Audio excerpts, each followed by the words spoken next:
네, 기도하고 시작하겠습니다. 기도하겠습니다. 하나님 아버지 감사합니다. 우리를 구원해 주시고 또한 이렇게 주일 아침 하나님의 말씀을 배울 수 있는 귀한 시간 허락하여 주심에 너무나 감사드립니다. 오늘 모세를 부르신 하나님에 대해서 함께 말씀을 나누고자 합니다. 주님께서 우리와 함께 해주셔서 하나님의 살아있는 참 지혜로 교훈하여 주시기를 간절히 바라원합니다. 또한 처음으로 실시간으로 줌으로 우리 학생들과 만납니다. 방송이 끊기지 않고 온전히 전달될 수 있도록 주님께서 은혜 베풀어 주시기를 간절히 바라원하고, 또한 이 코로나19 바이러스가 어떻게든 해결되어서 우리가 함께 모여 말씀을 배우고 자유롭게 교제 나눌 수 있도록 주님께 허락하여 주시기를 간절히 바라원합니다. 오늘 하루 시종을 온전히 주님께만 의지합니다. 이 모든 것 우리를 구원하신 예수님의 이름 받들어 기도드렸습니다. 아멘. 네, 성경 출애굽기 3장 보겠습니다. 출애굽기 3장 9절부터 12절 보겠습니다.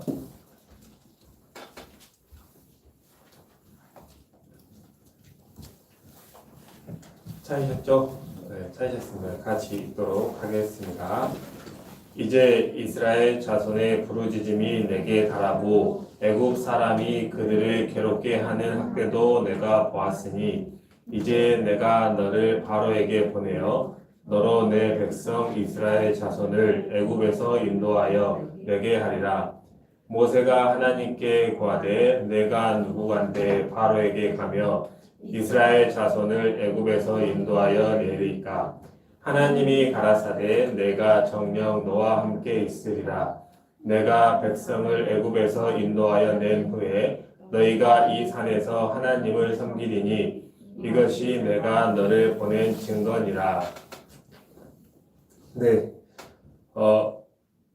오늘 복과 주제가 하나님께서 모세를 부르심이잖아요.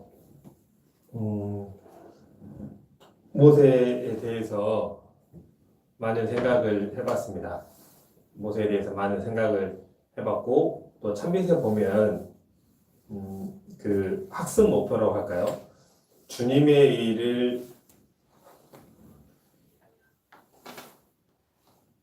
일에 합당한 자를 찾으시면 안다. 제가 정확하게 다 풀로 안 써가지고 모르겠는데, 그리고 주님께서 부르셨을 때 이해하고 화답한다. 아마 그 이번 주 복과 주제의 학습 목표일 거예요. 그 생각하면서 우리가 모세의 이야기를 다 알잖아요. 먼저 모세의 이야기를 간략하게 설명을 드리면, 출애굽기 그 시대 상황을 먼저 보겠습니다. 애굽에 어떻게 내려갔죠? 야곱 시대 때에 7년 큰 흉년이 있었잖아요. 7년 큰 흉년이 있었기 때문에 야곱 시대의 11번째 아들 요셉이 애굽으로 팔려갔고, 애굽에서 총리가 되잖아요. 그리고 거기서 이제 7년 대풍년 때 곡식을 가두고 곡식을 거두어서 저장하고, 7년 흉년 때 사람들이 곡식을 사러 왔잖아요. 곡식을 사러 와가지고 그때 이제 야곱과 야곱의 아들들이 애굽으로 넘어오잖아요. 애굽으로 넘어왔어요. 요셉은 바로 왕의 다음 가는 사람이었어요. 그러니까 요셉이라는 사람이 애굽에서 살고 있을 때는 이스라엘 민족을 아무도 건들 수가 없었죠. 근데 그 사람의 생명은 영원하지 않잖아요. 요셉이 이제 죽었어요. 그리고 이 요셉이라는 이름의 영향력도 점점 떨어져 가요. 그리고 지금 이 시점은 약 400년이 다 된 시점이에요. 이스라엘 민족이 애굽으로 넘어간 지 약 400년이라는 시점이 지난 거예요. 그러면 우리하고 생각해 보면 조선 시대가 500년이었잖아요. 그쵸? 그러면 대략 계산해봐도 세종대왕 다음 왕이 누군지 잘 모르죠. 물론 수업 시간에 태종태세 문단세 이렇게 해서 외웠겠지만 정확하게 누군지 모르잖아요. 우리 시대 사람들이. 그거하고 똑같은 거라고 보면 될 거예요. 400년이라는 시간이 흘렀기 때문에 이제 애굽에는 요셉이라는 이름이 역사책에는 나오나 영향력이 없는 시대가 돼버린 거예요. 그런데 그 같은 나라 민족이 아닌 이스라엘 민족이 애굽 땅에서 사는데 너무 민족이 많아버리는 거예요. 자, 출애굽기 1장 한번 보겠습니다. 출애굽기 1장 6절부터 제가 읽을게요. 요셉과 그의 모든 형제와 그 시대의 사람은 다 죽었고 이스라엘 자손은 생육이 중다하고 번식하고 창성하고 심히 강대하여 온 땅에 가득하게 되었더라. 요셉을 알지 못하는 새 왕이 일어나서 애굽을 다스리더니 그가 그 신민에게 이르되 이 백성 이스라엘 자손이 우리보다 많고 강하도다. 자, 우리가 그들에게 대하여 지혜롭게 하자. 두렵건대 그들이 더 많게 되면 전쟁이 일어날 때에 우리 대적과 합하여 우리와 싸우고 이 땅에서 갈까 하노라 하고, 네, 이제 애굽 사람들에게 근심이 된 거예요. 너무 많은, 실은 따지면 우리 이 시대의 표현으로 따지면 이주 노동자들이잖아요. 우리나라에 들어온 이주 노동자들인데 너무 많아버리는 거예요. 너무 많아버리니까 지금은 괜찮지만 쟤네들이 우리가 다른 나라하고 전쟁할 때 다른 나라하고 편 먹고 우리하고 싸우면 어떡하냐, 이게 걱정이 된 겁니다. 그래서 그 다음에 뭐가 시작되는 거예요? 네. 엄청난 노역이 시작되는 거예요. 우리가 그 십계라는 영화 봤죠? 십계라는 영화 그 첫날 봤을 때에 어마어마한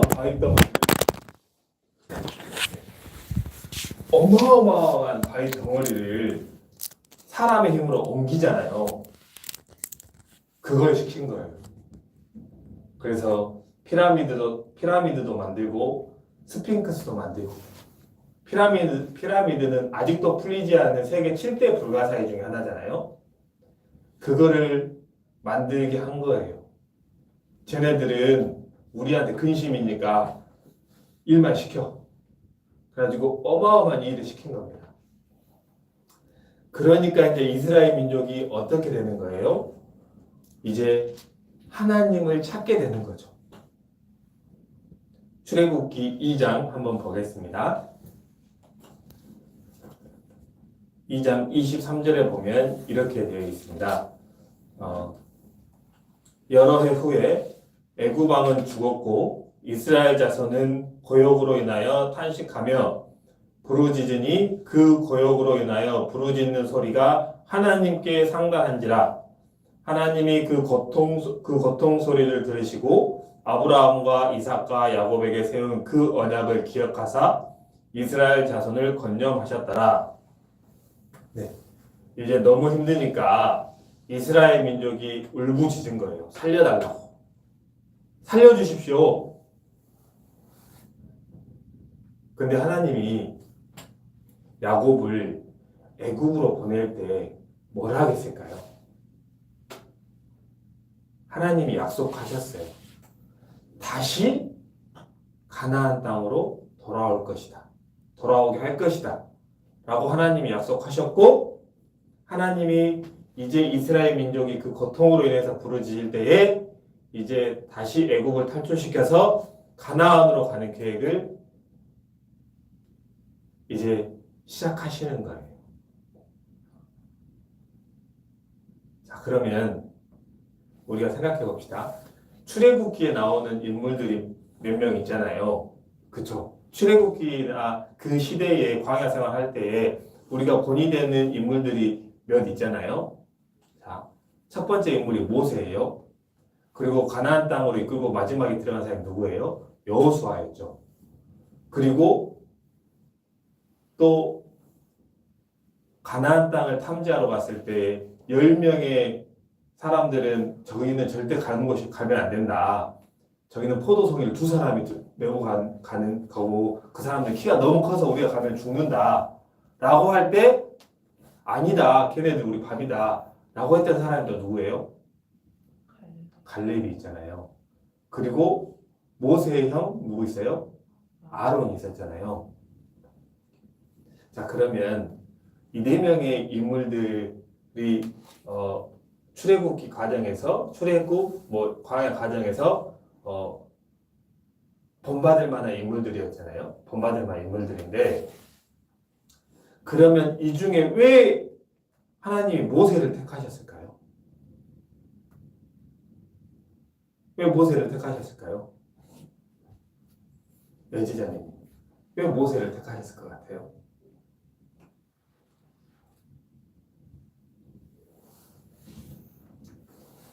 생각해 보세요. 여지자매님이 지금 우리나라의 대통령이 누구세요? 문재인 대통령이시잖아요.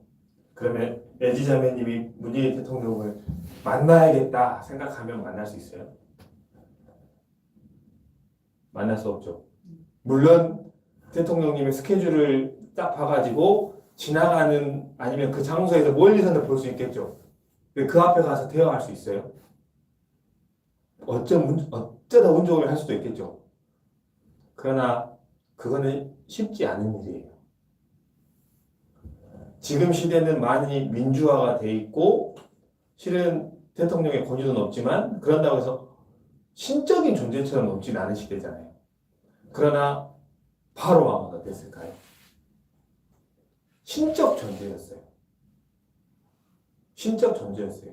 왕이 말하면 다 법이었잖아요. 그러면 여기서 말한 모세를 제외하고 여호수아, 갈렙, 아론이 바로 왕 앞에 나아갈 수 있었을까요? 그들의 신분이 뭐였어요?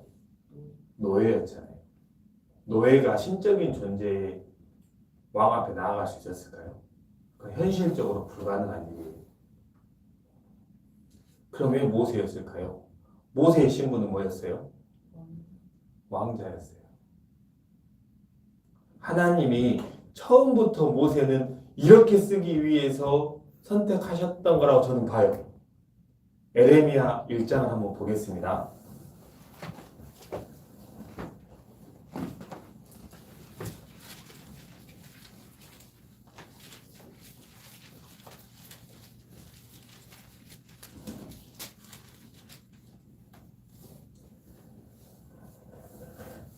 에레미야 1장 4절부터 제가 읽겠습니다.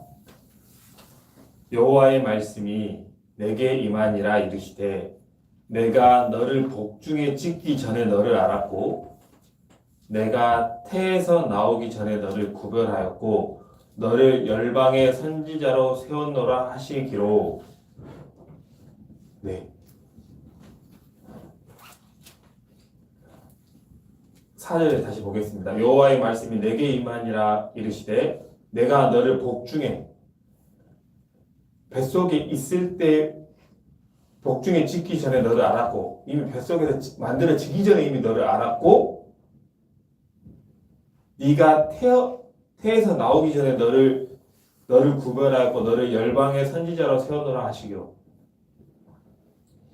에레미야를 그 선지자로 세우기 위해서 이미 하나님께서는 계획하고 있으셨던 거죠. 이거는 전적으로 하나님의 의지이기 때문에 우리가 다 할 수는 없어요. 그러나 모세의 출생의 과정을 보면 하나님께서 이 모세라는 인물을 쓰려고 마음먹으셨구나라는 것을 알 수 있어요. 모세가 태어났죠. 모세가 그 태어난 다음에 어떻게 됐어요? 지민자님, 모세가 태어났잖아요. 모세가 태어나자마자 어떻게 됐어요? 갈대 상자에다가 담아가지고 나일강에다가 두었죠. 그런데 수많은 사람들이 있었을 건데 하필이면 바로 왕의 공주가 그 갈대 상자를 울음소리를 듣고 모세를 취하잖아요. 그렇죠? 그러면서 신분이 왕이 돼버렸잖아요.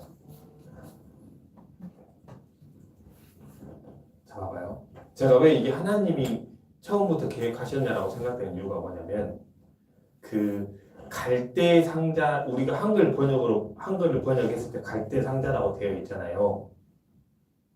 근데 제 성경책에도 그렇게 그 풀이에 그렇게 되어 있긴 한데 그 갈대 상자를 표현한 단어가 성경에 한 군데 더 있어요.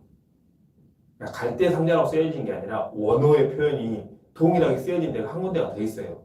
어딘지 아세요? 노아의 방주예요. 노아의 방주입니다. 노아의 방주의 단어와 갈대 상자의 단어가 똑같은 단어로 원어로는 쓰여져 있어요. 자, 우리가 노아의 방주는 배라고 안 하죠. 배는 영어로 ship, ship이라고 하잖아요. 근데 노아의 방주는 아크라고 하죠. 배와 방주의 차이가 뭔지 아세요? 배에는 뭐가 있을까요? 그래요. 방향을 틀 수 있는 그 조타 장치라고 하나요? 방향을 틀 수 있는 장치가 있는 거예요. 그 말은 배는 어떻게 움직인다는 거예요? 자기 의지대로 움직인다는 거예요. 방주는요? 그 조타 장치가 없어요. 누구의 흐름에 따라 움직인다는 거예요? 하나님의 인도하심에 따라 움직인다는 거예요. 노아의 방주가 아라라산에 누구의 인도에서 갔을 것 같아요? 하나님의 인도에 의해서 가는 거죠. 그러면 모세가 바로 왕의 공주에게 인도된 거는 그냥 우연이었을까요? 저는 그렇게 생각하지 않아요. 하나님께서 인도하신 거죠. 이 애굽 생활을 이제는 끝내기 위해서 인도자를 쓰기 위한 도구를 세워야 되니까 그 사람을 모세로 정하셨고 바로 왕의 딸 공주의 아들이 되는 신분을 만든 거죠. 그래서 모세의 신분이 뭐가 된 거예요? 왕자가 된 거죠. 왕자는 왕 앞에 나아갈 수 있어요, 없어요? 나아갈 수 있는 신분이 된 겁니다. 하나님이 계획하신 거예요. 그러면 이렇게 이야기하면 우리 학생들은 운명인 같다 라고 생각할 수 있는데 그건 아니에요. 정해진 운명대로 짜여져 가는 건 아니고요. 생각해보면 여러분들도 어느 순간 구원받고 이 가운데 있잖아요. 그러면 하나님께서도 여러분들에게 하나님이 계획하시는 어떠한 일이 있지 않을까요? 그렇게 생각되지 않으세요? 생각해봐요. 여러분들이 구원받은 가정에서 태어났고 그 가운데 교회 학교라는 곳에서 말씀을 배우고 계속 자라나고 있어요. 또 어떤 분은 가족을 통해서 전도를 받고 교회 가운데 들어왔어요. 그럼 이게 다 하나님의 인도하심이 아닐까요?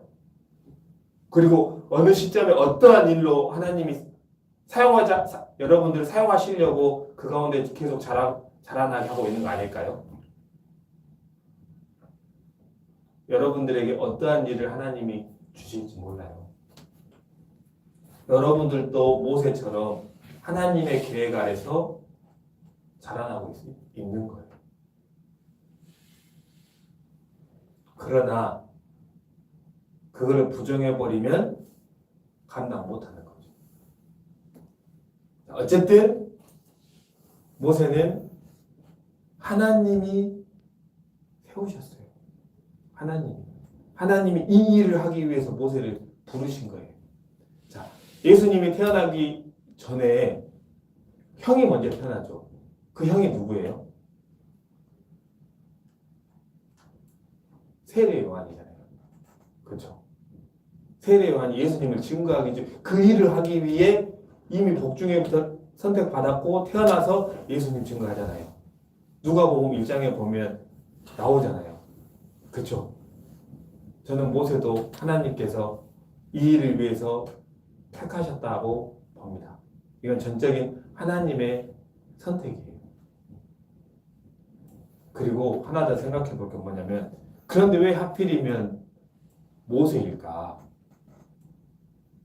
하나님이 전적으로 모세를 출애굽하기 위해서 택했지만 왜 하필이면 모세였을까? 출애굽기 39장 한번 보겠습니다.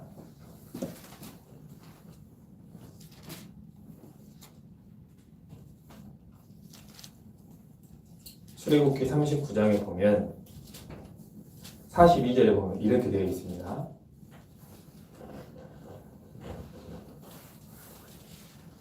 (42절) 이렇게 되어 있습니다. 여호와께서 모세에게 명하신 대로 이스라엘 자손이 모든 역사를 필요하며, 여호와께서 모세에게 명하신 대로 이스라엘 백성이 다 따랐어요. 모세는 순종의 사람이었던 거예요. 40장 보겠습니다. 40장 16절에 보면 또 이렇게 되어 있습니다. 모세가 그같이 행하되 곧 여호와께서 자기에게 명하신 대로 다 행하였더라. 모세는 순종의 사람이었습니다. 순종의 사람이에요. 근데 제가 여기서 순종의 사람이라고 이야기하면 여러분들이 참빛을 풀었다면 아닌데요? 라고 말할 수 있을 거예요. 그래 안 그래요? 모세가 하나님이 부르셨을 때 하나님이 너 이제 바로에게 가서 네가 이스라엘 민족을 애굽에서 끄집어낸다 라고 하셨을 때 모세가 몇 번 하나님께 핑계댔을까요? 몇 번 핑계댔어요? 5번 핑계댔습니다. 5번. 출애굽기 3장 4장에 보면 5번 모세에게 핑계를 댔어요. 그러면 우리가 한번 생각해 볼게요. 과연 이게 핑계일지 아니면 여러분이 그 상황이라면 여러분들도 동일하게 그랬을지 한번 생각해 보겠습니다. 모세가 40살까지는 물론 이제 도망갔지만 40살까지는 애굽의 왕자로서 자라났잖아요. 그쵸? 그래서 40살 때쯤 됐을 때에 뭐 하려고 그랬어요?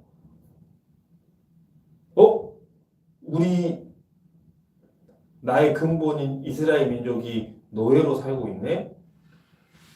왕자의 신분으로 구해볼까 했잖아요. 그러다가 한 명을 쳤는데 어떻게 됐어요? 죽어버렸어요. 그래서 어떻게 됐어요? 무서워서 도망가 버렸잖아요. 그렇죠? 왕자라는 막강한 힘을 갖고 있었을 때에 구해볼까 했는데 안 됐어요. 그래서 도망갔어요. 그리고 어디로 갔어요? 미디안 광야로 갔잖아요. 미디안 광야에서 몇 년을 살았어요? 40년을 살았어요. 40년을 살았단 말이에요. 거기서 뭐 했어요? 양 쳤어요. 미디안 광야에서 양만 치고 살았어요. 그런데 80살에 모세가 몇 세에 죽었어요? 120살에 죽었잖아요. 그럼 80살에 모세를 불렀어요. 하나님께서 그러면 그때의 나이로 80이면 노인일까요? 아닐까요? 우리 시대 100세 시대라고 하잖아요. 그렇죠? 그때 모세가 120세 살았으니까 노인이 맞죠. 그렇죠? 80세면 여러분들이 실감할 수 있는 인물이 누구냐면 이어왕 목사님 80세 안 넘으셨어요. 그 나이란 말이에요.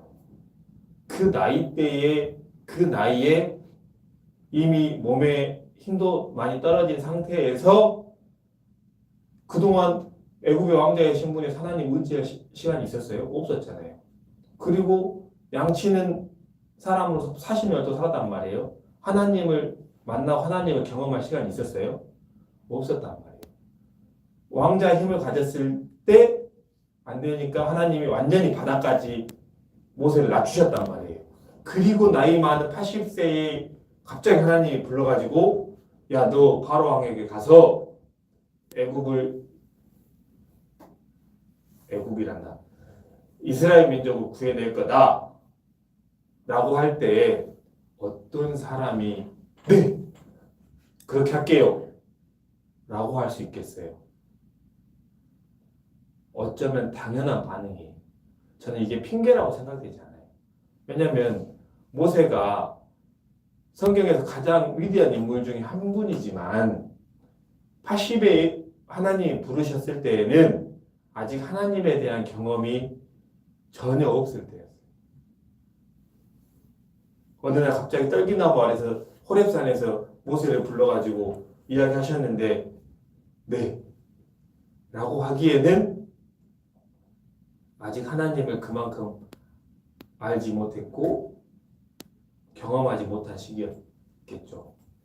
그러나 여기서도 보여주시잖아요. 지팡이 던져라 해서 뱀이 됐다 하고 다시 지팡이 되게 하고 주머니에 손을 넣어가지고 문둥병이 들게 하고 다시 낫게 하고 그 다음에 10가지 재앙을 내리고 홍해를 건너는 과정을 통해서 이제 모세는 하나님을 완벽하게 알았겠죠. 그렇죠. 그리고 그 후의 과정 가운데서는 모세가 거의 실수가 없잖아요. 무리바 바위에서 물 낼 때 한 번 치라 그랬는데 2번 친 거 빼고는 모세가 그 생애 40년 광야 생활 때때로 계속 이스라엘 민족들이 불평불만했잖아요. 투덜투덜했잖아요. 그 과정 가운데서도 거의 온유한 모습을 지니고 살았잖아요. 처음 만났을 때의 모세는 당연히 5번 핑계를 댈 수 있다고 생각해요. 그럼 하나님께서는 그 모세에게 방법을 다 알려주셨어요. 그러면서 출애굽을 시킬 수 있는 사람으로 만든 거죠. 그리고 동역자 아론까지 주셨잖아요. 이러면 생각나는 사람이 누가 있어요?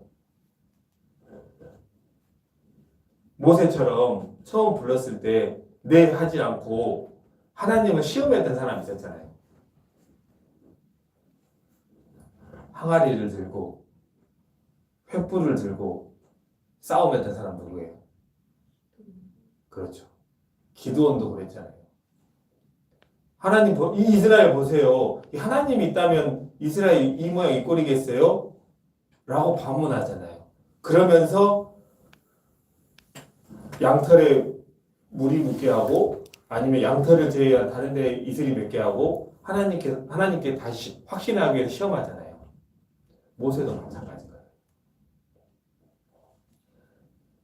그러나 그 출애굽 과정을 다 통과하는 모세의 모습을 봤을 때 모세는 노아처럼 순종하는 사람이었던 거예요.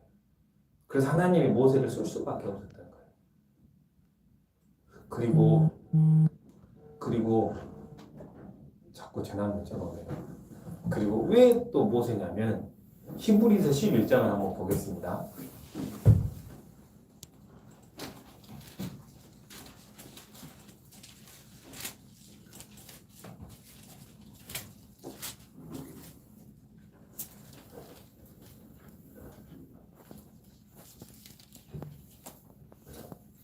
히브리서 11장 23절, 24절, 25절, 26절까지 보겠습니다. 믿음으로 모세가 낳았을 때에 그 부모가 아름다운 아이임을 보고 3달 동안 숨겨 임금의 명령을 무서워 아니하였으며 믿음으로 모세는 장성하여 바로의 공주의 아들이라 칭함을 거절하고 도리어 하나님의 백성과 함께 고난받기를 잠시 죄악의 낙을 누리는 것보다 더 좋아하고 그리스도를 위하여 받은 능욕을 애굽의 모든 보화보다 더 큰 재물로 여겼으니 이는 상 주심을 바라봄이라. 네. 모세는 무엇이 중요한지를 알았던 사람이에요. 그래서 중요하지 않는 것을 버릴 수 있는 사람이었어요. 모세가 이 땅에서 120년을 사는 과정 가운데 어떤 시절이 가장 화려했을까요? 이 땅에서 사는 삶 가운데 어떤 시절이 가장 재밌었고 쾌락적이었고 즐거웠고 힘도 많았을까요? 바로 왕이 왕자의 신분이었을 때겠죠. 돈도 많았고 하고 싶은 대로 다 했고 여기 보면 금은 부하도 다 마다했다 했잖아요. 왕자였어요. 신적인 존재 바로 왕의 왕자였는데요. 그런데 그걸 다 버릴 줄 알았어요. 다 버리고 하나님의 일을 한 거죠. 자, 모세가 120년 살았잖아요. 그 중에 80년 어디서 산 줄 알아요? 모세가 80년 어디서 산 줄 알아요? 40년은 왕궁에서 살았고요. 나머지 80년은 광야에서 다 살았어요. 80살까지는 미디어 광야에서 살았다 그랬잖아요. 근데 그 미디어 광야가 어디냐면 나머지 80에서 120살 동안 40년 동안 걸어간 그 광야 길이에요. 그 똑같은 광야 길이에요. 모세는 80년을 광야에서 살았던 사람이에요. 그리고 그 광야에서 죽잖아요. 심지어 가나안 땅이 보이지만 그 가나안 땅을 들어가지 못하고 느보산에서만 죽잖아요.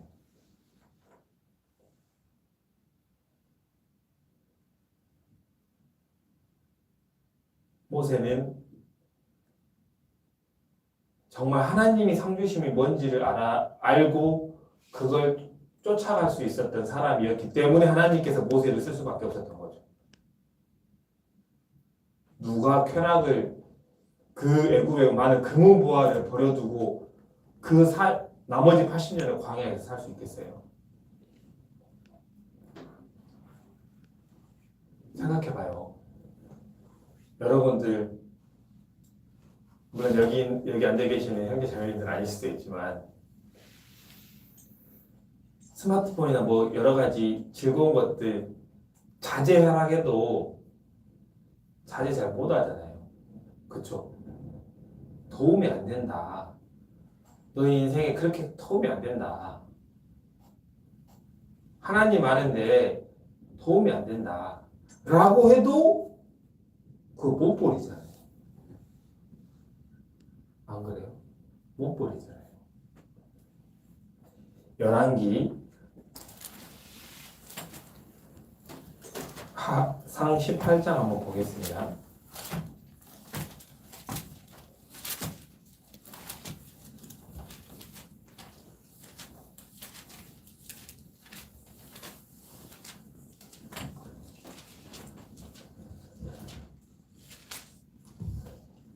(18장) 21절을 보겠습니다.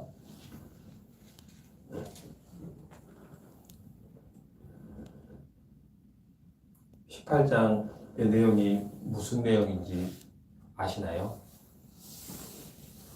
갈멜산에서 전투하잖아요. 아세라 선지자와 바알 선지자를 불러라. 그리고 엘리야가 대결하자 하잖아요. 누가 참 신인지 한번 시합하자. 라고 해서 갈멜산에 부르잖아요. 그리고 그 갈멜산에 사람들이 모였단 말이에요. 20절에 보면 21절에 보면 엘리야가 이렇게 이야기합니다. 엘리야가 모든 백성에게 가까이 나와 이르되 너희가 어느 때까지 두 사이에서 머뭇머뭇하려느냐. 여호와가 만일 하나님이면 그를 쫓고 바알이 만일 하나님이면 그를 쫓을지니라 하니 백성이 한 말도 대답지 아니하는지라.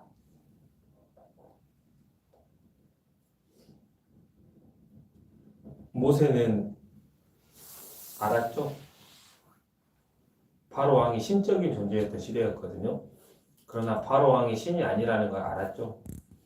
그러니까 버리고 떠났죠. 그리고 진짜 하나님을 쫓아갔죠. 모든 쾌락을 버리고. 우리도 마찬가지일 겁니다. 우리가 하나님 앞에 더 크게 쓰임 받은 사람이 되려면 버릴 줄 아는 사람이 돼야 돼요.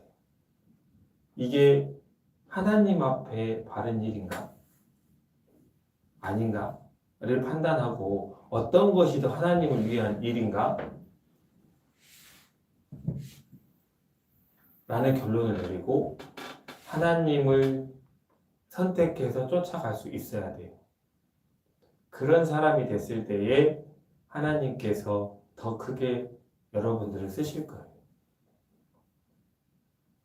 그리고 지금 이 중고등학교 시절에 방황도 많이 할 겁니다. 방황도 많이 할 거예요. 보면 고등부 학생하고 중등부 학생들하고 느껴지는 차이가 좀 커요. 물론 이제 고등부 학생들하고 청년들하고 느껴지는 차이도 크겠죠, 당연히. 그거는 그 과정 가운데 얼마나 차곡차곡 하나님의 말씀을 쌓아가느냐에 따라서 성장하고 변화되겠죠. 그렇죠? 그건 차이가 날 수밖에 없다고 생각해요. 그러나 어쨌든 내가 하나님 앞에 변화되고 하나님 앞에 더 큰 그릇이 되기 위해서는 무엇이 중요한지를 알고 버릴 줄 알아야 되는 사람이에요. 그리고 내가 무엇으로 채워야 될지 알아야 돼요. 요한복음 2장에 보면 가나의 혼인잔치가 있었잖아요. 그때 그 혼인잔치 집에 포도주가 다 떨어졌어요. 그때 예수님이 첫 번째 이적을 보이시잖아요. 뭐 하러 가셨어요? 항아리에다가 물을 부으라. 어디까지? 아구까지. 가득 채워라. 그러니까 그 물이 어떻게 됐어요? 포도주가 됐잖아요. 포도주는 기쁨의 뜻하는 거거든요. 또 성경에서 항아리는 인간의 몸을 뜻합니다. 인간의. 물은 말씀을 뜻할 때가 많고요. 그래서 인간의 몸에 말씀을 가득 채웠을 때에 기쁨의 포도주가 되는 것처럼 우리도 채워야 되는 거예요. 채워야 되는 거예요. 그래서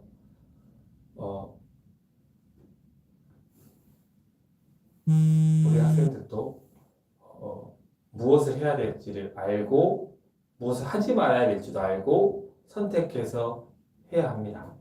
아셨어요? 그리고 마지막입니다. 그럼 내가 이제 하나님 나를 부른 걸 이제 아는 순간이 올 거 아니에요. 그때는 어떻게 해야 될까요? 그거는 마태복음 4장에서 답을 보겠습니다.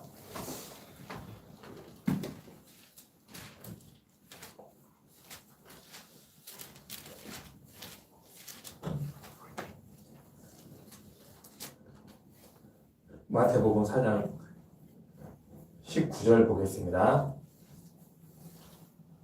18절 19절 제가 읽겠습니다.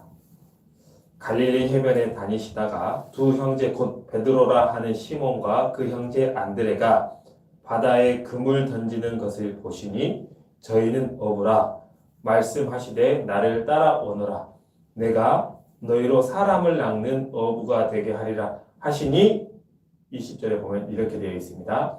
저희가 곧 그물을 버려두고 예수를 쫓으니라. 21절, 22절까지 제가 읽겠습니다. 거기서 더 가시다가 다른 두 형제 곧 세베대의 아들 야고보와 그 형제 요한이 그 붙인 세베대와 한 가지로 배에서 금을 깁는 것을 보시고 부르시니 저희가 곧 배와 부친을 버려두고 예수를 쫓으니라. 답이 됐죠? 답이 되셨죠? 여러분 나이 때는 어쩌면 모세가 처음 하나님이 불렀을 때에 핑계를 대던 시기일 수도 있습니다. 근데 어느 시점이 되면 여러분들이 하나님을 더욱더 정확하게 명확하게 아는 시기가 올 거 아니에요? 그리고 하나님이 지금 나를 이곳에 쓰이기 위해서 부르시는구나 라고 알았을 때는 베드로, 야고보, 요한이 예수님이 불렀을 때 했던 것처럼 그 사람들은 자기들의 생업의 터전이었어요. 어부였잖아요. 어부였는데 그물을 버려두고 쫓았습니다. 바로 잠깐만요. 예수님 잠깐만 시간 좀 주세요가 아니라 바로 쫓았어요. 야고보 요한은 부침도 그대로 두고 쫓았어요.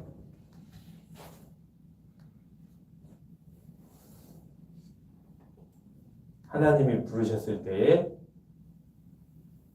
그때는 이렇게 대답해야겠죠. 네, 알겠습니다. 하고 순종하는 우리 학생들이 됐으면 좋겠습니다. 이제 광고하고 기도하겠습니다. 광고까지 하고 다음 주에는 반대로 나오십니다. 아셨죠? 오늘 나오지 않은 학생들이 나오시고요. 오늘 나왔던 학생들은 집에서 줌으로 말씀을 들으시면 됩니다. 그리고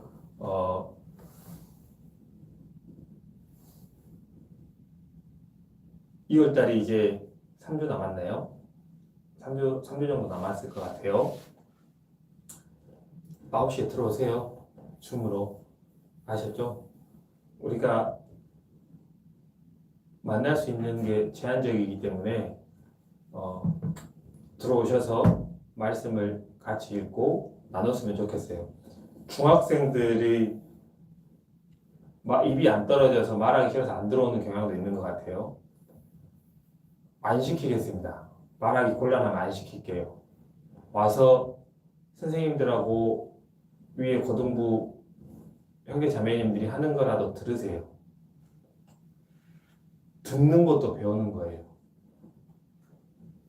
내가 눈으로 읽고 내가 심지어 말을 못하더라도 선생님들이 하는 묵상 내용, 고등부 형제 자매님들이 하는 묵상 내용을 듣는 것도 배우는 거예요. 들어오세요. 듣고 배우세요. 그래야 성장할 수 있어요.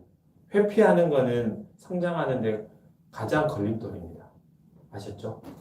네, 그러면 기도하고 마치도록 하겠습니다. 기도하겠습니다. 하나님 아버지 감사합니다. 오늘 하나님께서 부르신 모세에 대해서 배웠습니다. 모세는 처음에는 하나님께 핑계를 냈으나 하나님의 존재를 알고 하나님의 능력을 알았을 때는 온전히 순종하는 사람이었습니다.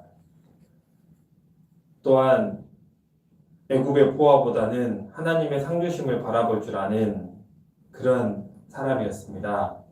오늘 우리 함께 말씀을 공부한 우리 학생들 모세처럼 무엇이 중요한지 분별할 수 있고 그래서 하나님을 쫓는 예수 그리스도를 닮아가는 삶을 쫓는 우리 학생들이 될 수 있도록 주님께서 은혜 베풀어 주시기를 간절히 바라고 원합니다. 또한 어느 시점에 하나님께서 부르셨을 때에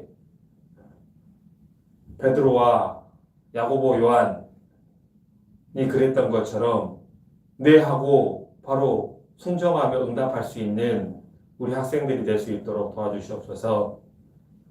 또한 코로나19 바이러스가 우리 신앙생활을 많이 제한하고 있습니다. 주님께서 하루빨리 이 사태를 해결해 주시기를 주님께 간절히 부탁드리고 원합니다. 오늘 남은 시정도 주님께서 함께 해주시기를 바라며 이 모든 것 우리를 구원하신 예수님의 이름 받들어 기도드렸습니다. 아멘. 남은 시간 금방 교제하시면 되겠습니다.